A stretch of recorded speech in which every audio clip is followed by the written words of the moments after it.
बिस्मिल्लाहिर्रहमानिर्रहीम अस्सलाम वालेकुम वरहमतुल्लाहि वबरकातुहू अल्हम्दुलिल्लाहि रब्बिल आलमीन अल्लाहुम्मा सल्ली अला मुहम्मदिन व अला आलि मुहम्मदिन।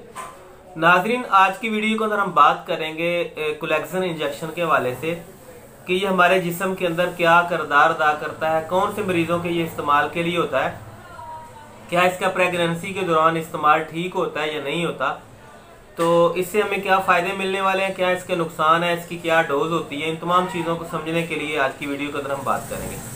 नाज़रीन, सबसे पहले हमें समझना होगा कि कोलैक्सन इंजेक्शन जो है वो हमारी बॉडी के अंदर क्या किरदार अदा करता है। ये हमारे खून के अंदर लोथड़े बनने के अमल को रोकता है। वो किसी भी उम्र के अंदर हो सकता है, मर्द और ख़वातीन दोनों के लिए हो सकता है, या इसके अलावा किसी भी किस्म का कोई भी मरीज हो या किसी भी बीमारी के अंदर के जिसके अंदर खून के अंदर लोथड़े बनने का अमल हो, खून जमने का अमल यानी कि खून के लोथड़े बनने का अमल जो है वो किस किस मरीज के साथ हो सकता है। ऐसे मरीज के जिनका ब्लड प्रेशर हाई होता है उनके साथ भी ये अमल हो सकता है। दूसरे नंबर पर ऐसे मर्द और ख़वातीन हजरात के जिनकी उम्र ज्यादा होती है उनका भी खून जो है वो जम सकता है, खून के अंदर जो है वो लोथड़े बन सकते हैं। तीसरे नंबर पर ऐसे मरीज के जिनको दिल का मसला हो, दिल की दवाइयां वगैरह इस्तेमाल कर रहे हो, तो उनके साथ भी इस तरह का अमल हो सकता है। चौथे नंबर पर प्रेगनेंसी के दौरान भी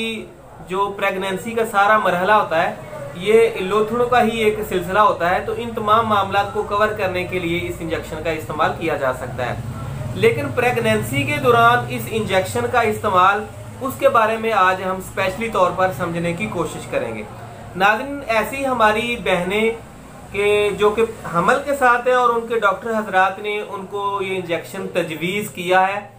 तो उसके पीछे क्या मामलात होते हैं उनको हम समझने की कोशिश करेंगे। ऐसी हमारी बहुत सारी बहनें होती हैं कि जिनका बार बार मिसगैरेज हो जाता है, हमल बार बार ज़ाया हो जाता है। असल में उसके पीछे भी खून के अंदर लोथड़े बनने का, खून के जमने का अमल ही होता है, जिसकी वजह से इस इंजेक्शन की ज़रूरत पड़ जाती है। ये बात ऐसी हमारी बहनें होती हैं जो कि हमल को कंसीव करने के लिए उन्होंने IVF का सहारा लिया होता है, यानी कि मसनूई तरीका से कोई मेडिसिन के सहारे के साथ जो है हमल को कंसीव करने के लिए मर्द और ख़वातीन दोनों में से किसी एक ने मेडिसिन का इस्तेमाल किया होता है। या फिर इसके अलावा एक और वजह हो सकती है कि हमारी ऐसी बहनें कि जो कि हमल को कंसीव कर चुकी हैं लेकिन प्रेगनेंसी से पहले उनके साथ कोई ख़ास किस्म की बीमारी हो, तो उस बीमारी की वजह से खून के अंदर जो है वो लोथड़े बनने का अमल हो सकता है। या बसा औक़ात ऐसा होता है कि ऐसे मरीज जो कि प्रेगनेंसी से पहले किसी बड़ी मर्ज़ के साथ लड़ रहे होते हैं, उसके अंदर ब्लड प्रेशर भी है, शुगर भी है, उसके अंदर सांस का यानी कि दमे का मसला हो जाना, दीगर इस तरह के कई मसले मसाइल होते हैं, उनसे बचाव के लिए एहतियात के तौर पर जो है ये इस इंजेक्शन का इस्तेमाल किया जाता है। नाज़रीन, इस इंजेक्शन की वजह से जो प्रेगनेंसी का अमल है वो अपने दायरे के अंदर रहकर अमल पजीर रहता है, लेकिन इसकी वजह से जो अगर गलत किस्म के लोथड़े बन जाए खून के अंदर तो उसकी वजह से बच्चे का सांस रुक जाने की वजह से, उसकी धड़कन रुक जाने की वजह से बच्चे की जो है वो दौरान प्रेगनेंसी ही डेथ हो जाती है और बसा औक़ात दीगर जो है वो मेजर प्रॉब्लम जो है वो आ जाते हैं। अब हम बात करेंगे इसका लगाने का तरीका का। नाज़रीन, ऐसे मर्द और ख़वातीन के जिनको इस इंजेक्शन के लगाने की ज़रूरत होती है, ये बिल्कुल इंसुलिन के इंजेक्शन की तरह जैसे हम शुगर का इंजेक्शन लगाते हैं कि बॉडी के किसी भी हिस्से के ऊपर, आप थाई के ऊपर लगा सकते हैं, आप पेट के ऊपर लगा सकते हैं, मांस को थोड़ा सा जिल्द को पकड़कर फिर लगाएंगे। अगर इस इंजेक्शन का थोड़ा सा गलत इस्तेमाल हो जाए, यानी कि ये मांस के अंदर लग जाए, गोश्त के अंदर लग जाए या IV लग जाए, तो फिर इसका फ़ायदा नहीं होता। अलबत्ता उल्टी मरीज को दर्द होती है, तो इन मामला को कवर करने के लिए आप इंजेक्शन को दुरुस्त इस्तेमाल करेंगे। अलबत्ता इसकी पोटेंसी के बारे में अगर हम बात करें तो मरीज के वज़न को देखा जाता है, फिर उसके बाद मर्ज़ की कंडीशन को देखा जाता है, तो इन तमाम सूरत हाल को देखकर डॉक्टर ही फैसला करता है, या आप अपनी अज खुद मर्जी के साथ इस इंजेक्शन का इस्तेमाल नहीं कर सकते। ये डॉक्टर ही आपको बताएगा कि आपने कितने दिन के बाद लगाना है, कितने वक्फे के साथ लगाना है और कितनी मिलीग्राम के अंदर लगाना है। फिर इसके अलावा अब हम बात कर लेते हैं कि दौरान प्रेगनेंसी इस इंजेक्शन का इस्तेमाल कब किया जाता है और कब तक करवाया जाता है। ऐसी खवातीन के जो कि प्रेगनेंसी के साथ हैं,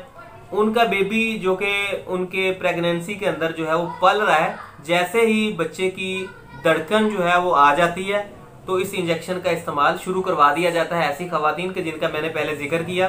कि किसी भी सूरत हाल की वजह से उनके खून के अंदर लोथड़े बनने का मामला अगर मौजूद हो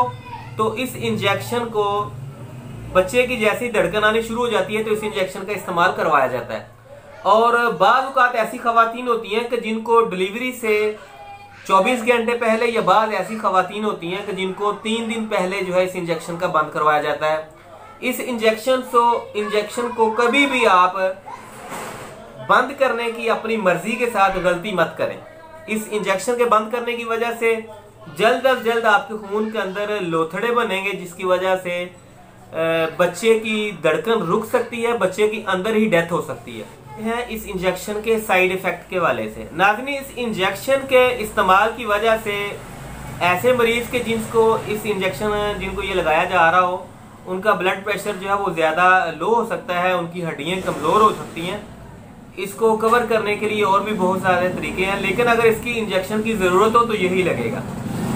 लेकिन इस इंजेक्शन की वजह से हड्डियों के अंदर कमज़ोरी हो जाना उसको कवर किया जा सकता है, ब्लड का कम हो जाना उसको कवर किया जा सकता है। लेकिन एहतियात के तौर पर इस इंजेक्शन के लगने की वजह से वाइट सेल और रेड सेल का जो तरीकाकार है उसके अंदर तब्दीली आ सकती है। आपके वाइट सेल जो है वो गिर सकते हैं, आपके वाइट सेल जो है उसके अंदर कमी आ सकती है, तो लिहाजा उसको बार बार जो है वो चेक किया जा सकता है ताकि पता चलता रहे कि सिस्टम जो है वो कैसे चल रहा है। उम्मीद है कि आज की वीडियो के अंदर आपको सेहत के हवाले से, इस इंजेक्शन को समझने के हवाले से मुफीद जानकारी मिली होगी। आखिर के अंदर तंबीह के तौर पर मैं एक बात अर्ज करूंगा कि इस इंजेक्शन को अगर डॉक्टर ने आपको लिख दिया है और 2-4 इंजेक्शन आपको लग चुके हैं, इस इंजेक्शन को अपनी ही मर्जी के साथ इसको बंद करने की कोशिश मत करें। अगर आप इसको बंद करेंगे तो आपके साथ कुछ भी हो सकता है। मिलते हैं अगली वीडियो में, तब तक के लिए अल्लाह हाफिज़, अस्सलाम वालेकुम व रहमतुल्लाहि व बरकातहू।